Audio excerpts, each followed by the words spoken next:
comunidad Maguen David por darnos la bienvenida acá y todas las comunidades que están aquí participando.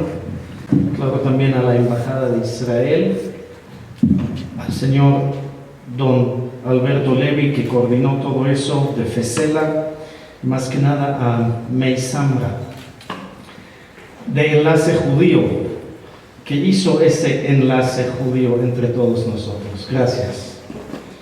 Déjenme llevarlos por un tour histórico y luego llegaremos a la etapa contemporánea y moderna para poder entender el proceso de los refugiados judíos de países árabes. Como ya se dijo un poco, un obstáculo mayor a la paz elusiva en el Medio Oriente es el problema de los llamados refugiados palestinos. Sin embargo, un componente clave para entender este problema ha sido pasado por alto, ignorado y oscurecido en el diálogo actual. Este componente es la historia de las violaciones de derechos humanos y la limpieza étnica de los judíos de los países árabes. Estos judíos oriundos de países árabes y sus descendientes componen aproximadamente el 50% de la población de Israel. Las cuestiones que rodean a los refugiados palestinos se abordan con frecuencia en la ONU, en los medios de comunicación y en las revistas jurídicas. Muy poco se ha escrito sobre los judíos desplazados de los países árabes. De más de 1.100 resoluciones de las Naciones Unidas sobre Israel, el Medio Oriente y los llamados palestinos, casi 193 resoluciones se refieren específicamente a los refugiados palestinos. Por lo contrario, 0 resoluciones, ni una resoluciones tratan de los refugiados judíos específicamente desplazados de países árabes. ¿Cómo llegaron estos judíos a vivir en todos esos países árabes? Los judíos constituyeron una comunidad estable e histórica en estos países que datan por lo menos 3.000 años, como ya se mencionó, siglos antes de Mahoma y del Islam. La comunidad siria de Alepo se remonta al rey David hace 3.000 años. La comunidad yemenita al rey Salomón hace 2.900 años. La comunidad iraquí e iraní data del primer exilio babilónico hace 2.500 años y la comunidad egipcia hace más de 1.000 años. Desde el tiempo de Mahoma y la conquista islámica en el año 622 de las tribus de Norte África y la península ibérica, el estatus legal de los judíos en las tierras árabes se basa en el Corán, que establece las leyes que rigen tanto a la vida religiosa como secular de los musulmanes. Los judíos eran conocidos como creyentes y como tales no se les dio la opción de adoptar el Islam o la muerte, pero se les dio la tercera opción, la de sumisión. Por lo tanto, la convivencia entre judíos y musulmanes exigía que los judíos fueran sumisos a los musulmanes. Esta coexistencia data de la época de Mahoma y de su sucesor, el califa Omar. Las personas sometidas al gobierno musulmán recibieron protección contra la muerte y la conversión como dhimis, que ya se mencionó. Esta protección requería que los dhimis pagaran un impuesto personal conocido en árabe como jaziyeh. Jaziyeh es una multa. Los dhimis estaban prohibidos de testificar contra los musulmanes, poseer un hogar, ocupar cargos oficiales, llevar armas o beber en público. No podían construir sus casas más altas que las casas musulmanes, no podían montar caballos o burros en sillas de montar, no podían exhibir su Torá excepto en sus sinagogas, ni podían levantar la voz al leer o soplar el shofar en voz alta, y tenían que llevar un emblema especial en sus vestidos, amarillo para los judíos. La estrella amarilla, muy infamosa, no era una invención nazi, pero una invención musulmana. Era su deber de los judíos reconocer la superioridad del musulmán y otorgarle honor.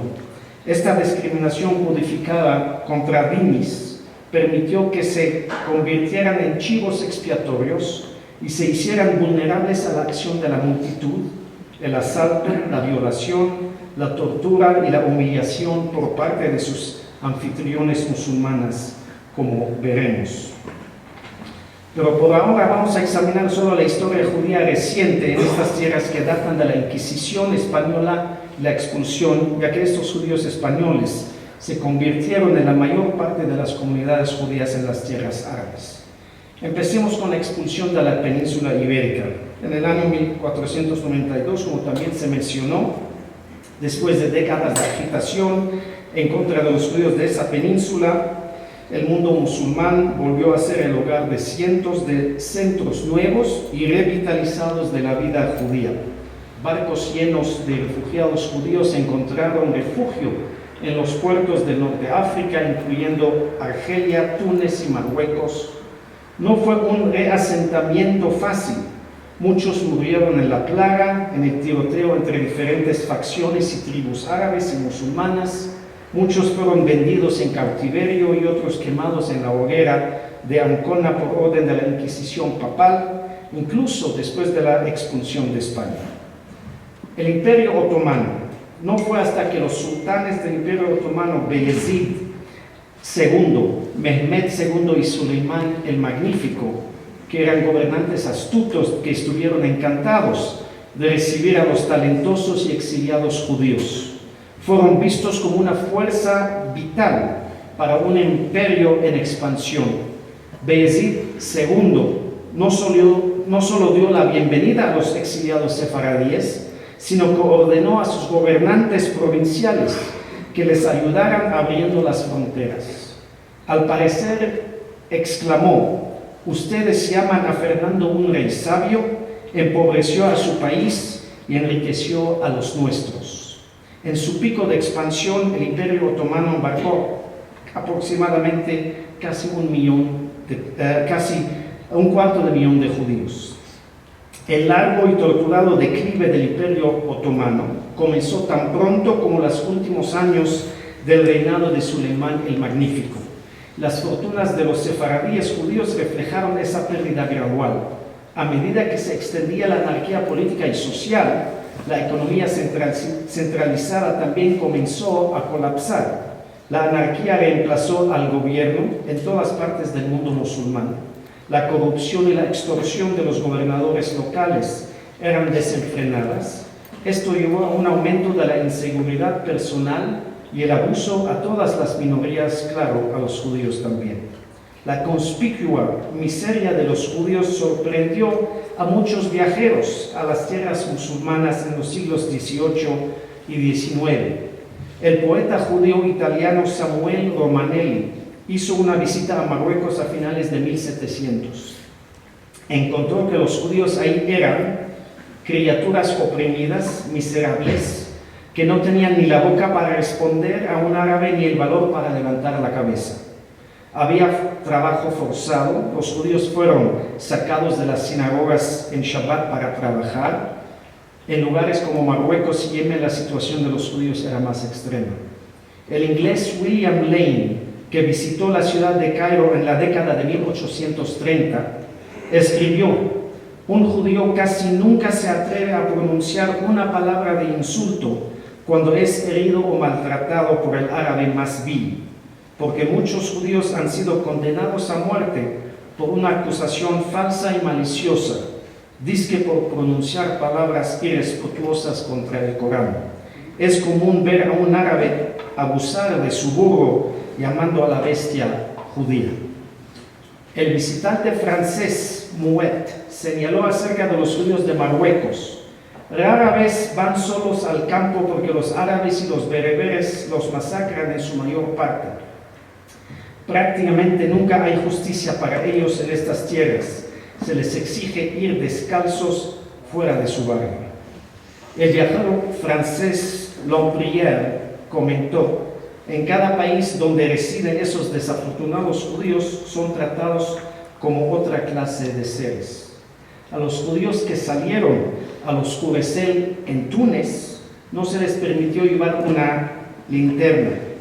Si tuviese que pasar la Casba, se les exigía que se postraran como una señal de sumisión y luego caminaran con la cabeza baja.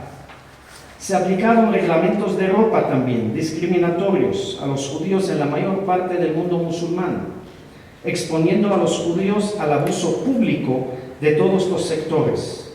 En los haras, guetos de Túnez, las capas o el jalabía que se ponían usadas por los judíos solo podían ser de color azul o negro. Sus zapatos y gorros solamente negros. En Mjar, en el sur de Argelia, los judíos tenían que vestirse solo de negro y se les prohibía emigrar. Los niños árabes apedreaban a los judíos en la calle, no muy diferente de lo que sucede en Israel ahora. La relativa tolerancia del mundo islámico en la época medieval fue reemplazada por un profundo desprecio a los judíos.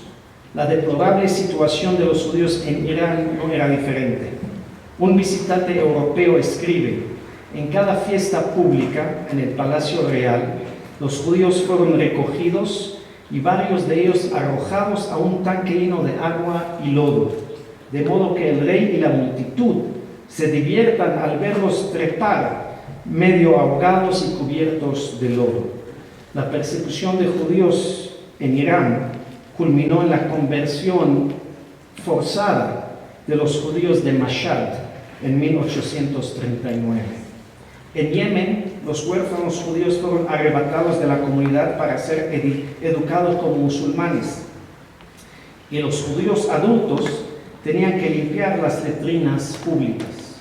El infame decreto de la corona exigía que los judíos de Yemen tuvieran cabeza descubierta.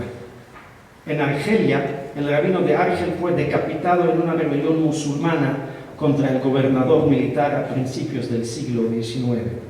En la Siria, en febrero de 1840, un monje capuchino conocido como el padre Tomás desapareció en Damasco. Debido a que era un sardo bajo protección francesa, el cónsul francés reunió a varios judíos como sospechosos y procedió a interrogarlos y torturarlos bajo la sospecha infundada de que tenían algo que ver con la desaparición del monje y que ellos formaban parte de un complot judío de asesinato ritual. Bajo la tortura, varios presos disque confesaron, otros murieron o se convirtieron al Islam forzadamente.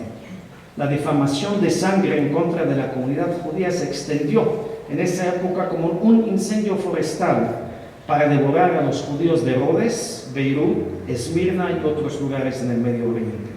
Este asunto se conoció como el asunto de Damasco. La desintegración del Imperio Otomano.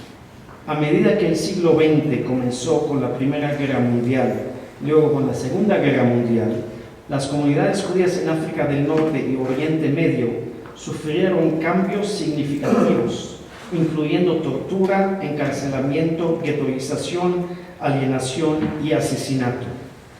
Los poderios Vichy en Marruecos comenzaron a implementar leyes raciales, confiscación y ghettoización contra los judíos.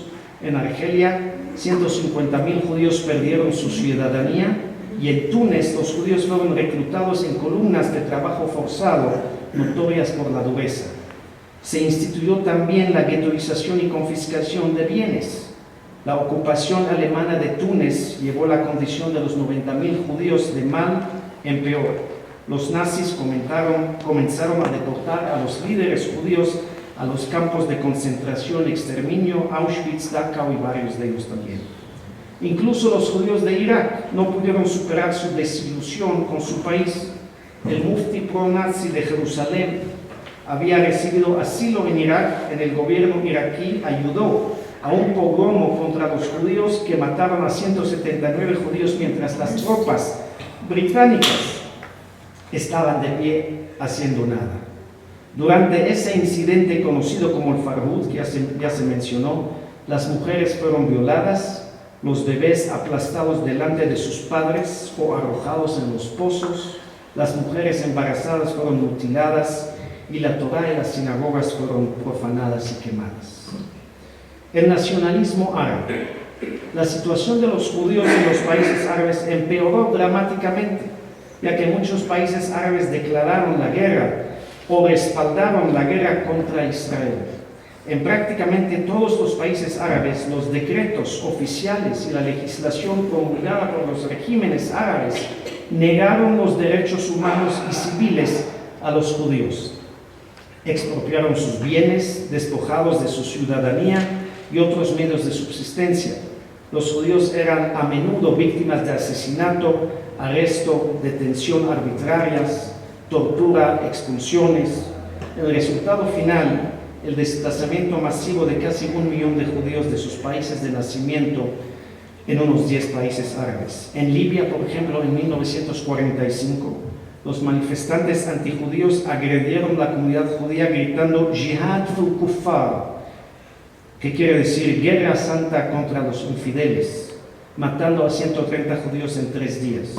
Los administradores coloniales no estaban dispuestos a proteger a las comunidades indefensas. En general, los administradores coloniales británicos o franceses o italianos en el mundo árabe se mantuvieron pasivos mientras los judíos eran atacados por las multitudes árabes. En 1950, la comunidad judía en Irak estaba aterrorizada por el bombardamiento de las sinagogas y otros sitios judíos, por falsos juicios y suspensión pública de líderes judíos prominentes y el despido de todos los empleados judíos del gobierno. En un escape dramático y clandestino, 125.000 judíos de Irak emigraron en masa a Israel. En 1960, los 150.000 judíos de Argelia eligieron la emigración a Francia, forzada, claro, cuando estalló una ola de violencia antijudía durante la independencia de Argelia. En Yemen, la operación Alfombra Mágica y Alas de Águila de Israel transportaron casi toda la comunidad judía de más de 45.000 personas en 430 vuelos entre junio de 1949 y septiembre de 1950. En Egipto, las emigraciones de judíos disminuyeron y fluyeron a medida de que cada nueva guerra árabe-israelí provocaba un levantamiento temporal de la restricción sobre la inmigración. Un nuevo conflicto se convertiría en el catalizador de nuevos ataques a la propiedad judía, la toma de vidas judías o el encarcelamiento de miles de hombres judíos. Por último, toda la comunidad egipcia de más de 80.000 personas fue dispersada en etapas.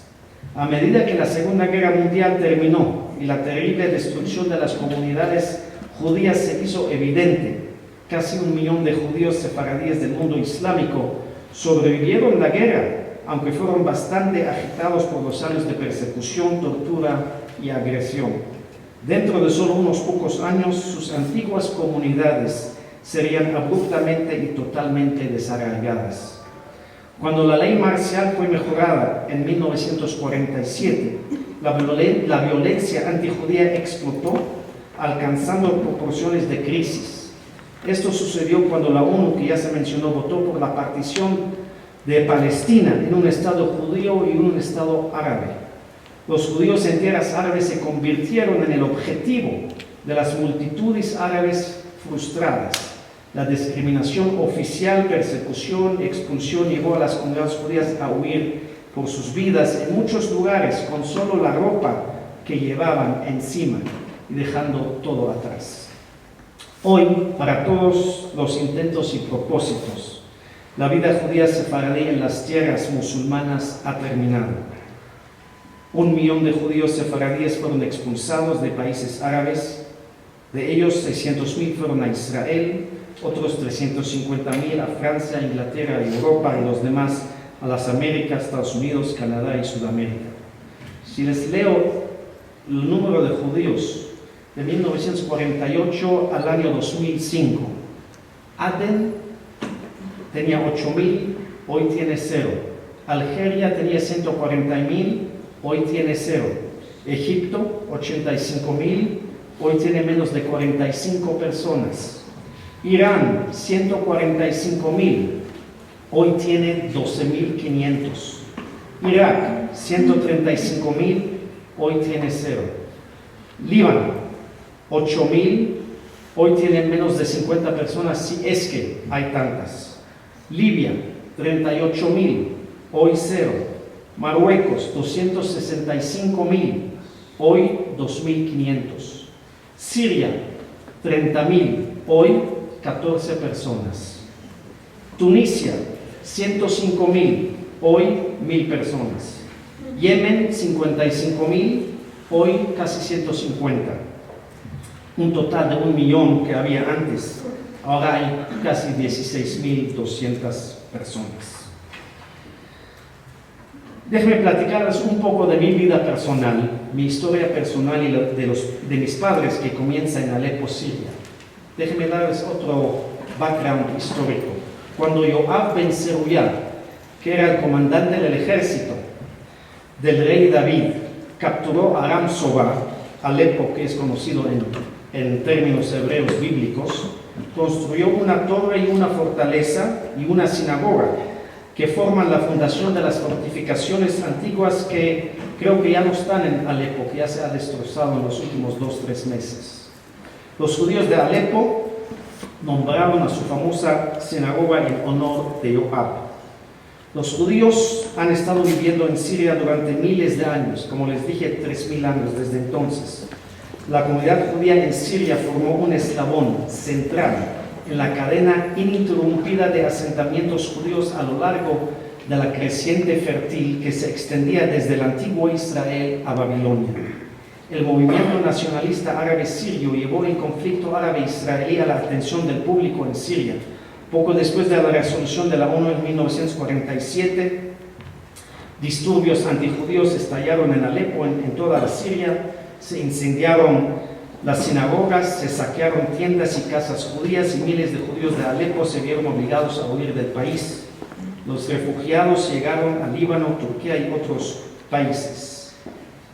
Los que quedaron en la Siria, casi 4,000, permanecieron siendo torturados, asesinados. Hoy en día, como les dije, Siria tiene menos de 14 personas. O sea, una comunidad judía que se originó hace más de 3,000 años ya no existe más. Mis propios padres huyeron por sus vidas una vez que las multitudes ayudadas por la policía en la que alguna vez confiaron, comenzaron a quemar sinagogas y Sifrei Torot, lo que se conoció como los Haraye, el periodo de los Haraye en árabe, que quiere decir quemazones. Ese día, o incendios. Ese día los alborotados sirios entraron en el Knis, que estaba junto al edificio donde mis papás vivían, luego entraron al edificio donde mis papás vivían.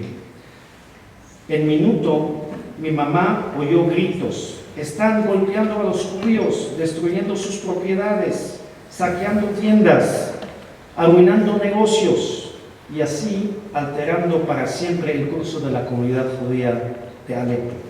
El escape era arriesgado, pues las puertas fueron cerradas y la policía siria patrulló la frontera, claro, manteniendo a los judíos como presos. Aquellos que se atrevieron a tratar de sobornar a un funcionario bien conectado o caminar fuera de la frontera y tratar de escapar, en su mayoría fueron fracasados. Muchos fueron matados, torturados o detenidos en el proceso. Mis padres se escondieron en la casa de mis abuelos, lejos de la sinagoga. Luego, más tarde, hicieron intentos separados para escapar. Mi mamá obtuvo un permiso médico y llevó a mis hermanos mayores a las montañas del Líbano.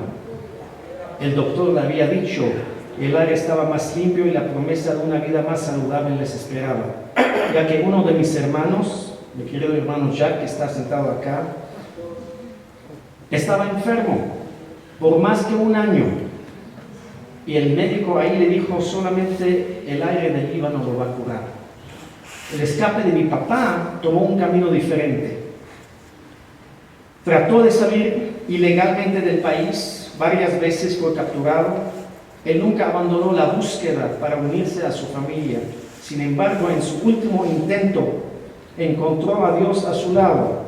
Justo cuando pensó que había fracasado una vez más y fue atrapado en las calles de Alepo, inmediatamente se dio cuenta de que en realidad fue atrapado por un guardia sirio que él conocía, que disimuladamente le advirtió de su detención inminente y le dijo: mira, estás siendo perseguido por las autoridades porque has intentado escapar unas cuantas veces y tengo órdenes de detenerte. Voy a volver mañana a detenerte. Mi padre no necesitaba una indirecta más fuerte. Con la ayuda de algunos amigos, se embarcó en el tren al Líbano esa misma noche y se alistó con la ayuda de un oficial del tren que él conocía. El hombre lo escondió en la carga y le dijo que no podía respirar, estornudar o mover un músculo, o que ambos serían capturados y matados. Mi papá se ocultó así durante horas. Su miedo se intensificó una vez que el tren llegó a la frontera. Varios de ustedes que conocen a mi papá, él era muy temeroso. La policía buscó muy bien la carga y cuando llegaron a su vagón estaba seguro que lo iban a descubrir.